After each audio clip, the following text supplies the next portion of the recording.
শুক্রবার শিক্ষা প্রতিষ্ঠান খোলা রাখা হতে পারে এমন কথা বলেছেন একজন মন্ত্রী। ইসলামের আলোকে এই সিদ্ধান্তকে আপনি কিভাবে দেখেন? আমরা দেখেছি গত রমজান মাসে শিক্ষা প্রতিষ্ঠান অক্ষেত্রিক খোলা ছিল এবং শিক্ষা প্রতিষ্ঠান যখন রমজান মাসে বিশেষ করে স্কুল কলেজ আরো স্পেসিফিকলি বললে স্কুল যখন খোলা থাকে তখন স্কুলের শিক্ষার্থীদের জন্য রমজান মাসে রোজা রাখাটা কষ্টসাধ্য হয়, বলাই বাহুল্য। রোজা রাখা কঠিন হয়, অনেকে রোজা রাখতে চাইলেও তার দ্বারা রাখা সম্ভব হয় না বা রাখতে পারে না। তো আমাদের এই বিষয়গুলো খুব গুরুত্বের সাথে দেখতে হবে যে আমাদের জাতিগত শিক্ষা আপনার জাগতিক শিক্ষাটাই কি একমাত্র যথেষ্ট, নাকি জাগতিক শিক্ষার পাশাপাশি আমাদের নৈতিক শিক্ষারও প্রয়োজন আছে? দেশের সাধারণ মানুষের যে ধ্যান ধারণা, সাধারণ মানুষের যে বিশ্বাস, সাধারণ মানুষের যে জীবন আচার, সেটাকে বিশ্লেষণ করলে কি মনে হয় দেশের মানুষ শুধুমাত্র আপনার জাগতিক শিক্ষাই চায়, নাকি তিনি ধর্মীয় মূল্যবোধ যারা থাকে, নৈতিক শিক্ষা যেন থাকে সেটাও মানুষ চায়? এদেশে মানুষের জীবন আচারের দিকে তাকালে দিনের আলো পরিষ্কার। আমরা সবসময় বলি বাংলাদেশে মানুষ ধর্মপ্রাণ, সেটা মুসলমান হোক, হিন্দু হোক, খ্রিস্টান হোক, বৌদ্ধ হোক, সব ধর্মের মানুষ ধর্মপ্রাণ। প্রত্যেকটা ধর্মের মানুষ চায় তার ধর্মের বিধিবিধানগুলো মেনে চলার ন্যূনতম চেষ্টা করতে, তার সন্তানরা সে দীক্ষায় দীক্ষিত হোক, এটা চায়।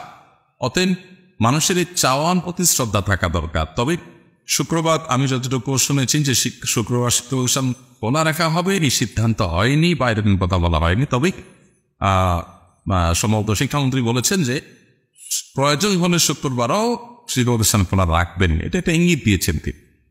তো আমরা সংশ্লিষ্ট মহলকে অবশ্যই বলবো যে শুক্রবার কোনোভাবেই যেন শিক্ষা প্রতিষ্ঠান খোলা রাখা না হয়, কারণ আমাদের শিক্ষার্থীদের সপ্তাহে একটি দিন অন্তত দিনই শিক্ষা পাওয়ার, দিনই পরিবেশে যাওয়ার যে সুযোগ আছে, সেই সুযোগটা যদি বন্ধ হয়ে যায় তাহলে আমাদের যে তরুণদের অনেকে যে বহাটেপনা তাদের মধ্যে, অনেকে যে বিপদগামিতার পথে চলে যাচ্ছে, কিশোর গ্যাংয়ের মতো সমস্যা তৈরি হচ্ছে, এই সমস্যাগুলো আরো প্রকট আকার ধারণ করবে।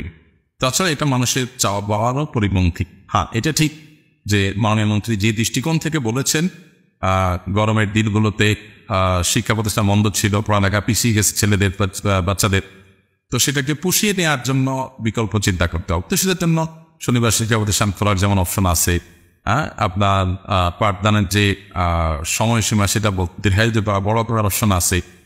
পৃথিবীর অনেক দেশে ভোরবেলাতে থেকে স্কুল কলেজগুলো মাদ্রাসাগুলো খুলে ফেলে ভোর থেকে।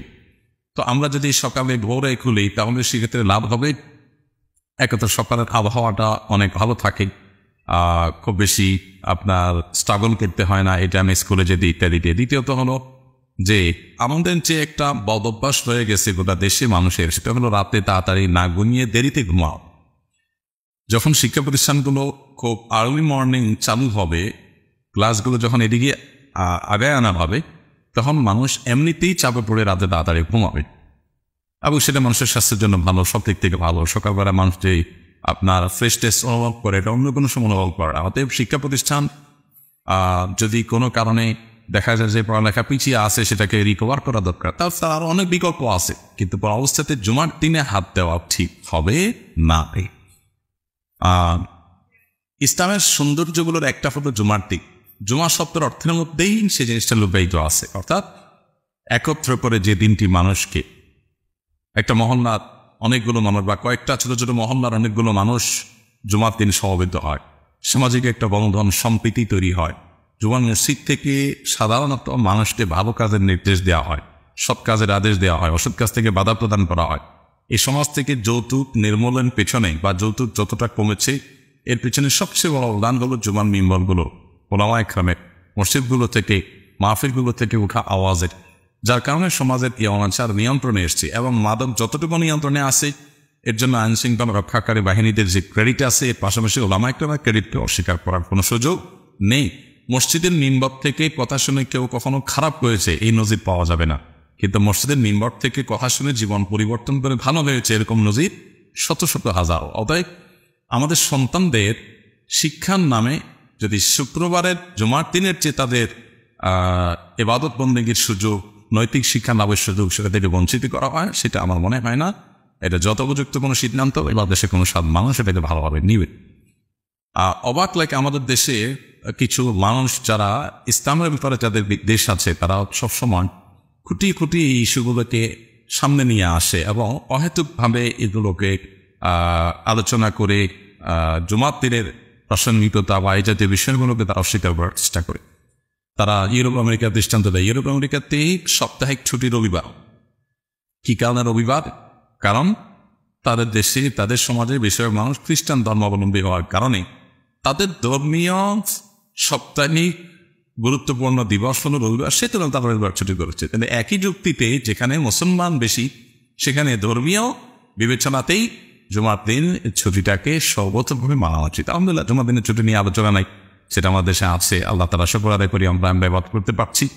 কিন্তু সেই সাথে শিক্ষা প্রতিষ্ঠানে যেন এরকম কোনো সিদ্ধান্ত না আসে যে শিক্ষার্থীরা শুক্রবার শিক্ষা প্রতিষ্ঠানে যেতে হয়। যদি হয় তাহলে সেটা খুবই দুঃখজনক হবে, বেদনাদায়ক হবে এবং আমার মনে হয় না যে এটাকে কেউই ভালোভাবে নেবে। ইসলামী শরীয়তের দৃষ্টিকোণ থেকে এটা কোনো প্রশংসনীয় উদ্যোগ হবে না। আমি আবারও বলছি যে জাগতিক শিক্ষার চাইতে আমাদের সন্তানদের নৈতিক শিক্ষার প্রয়োজন কোনো অংশে কম নয়। এটা এদেশের ধর্মপ্রাণ মানুষের, প্রত্যেকটা মানুষেরই কম বেশি চাওয়া যে তার সন্তান যেন স্বধর্মে শিক্ষা দীক্ষায় দীক্ষিত হয়, শিক্ষিত হয়।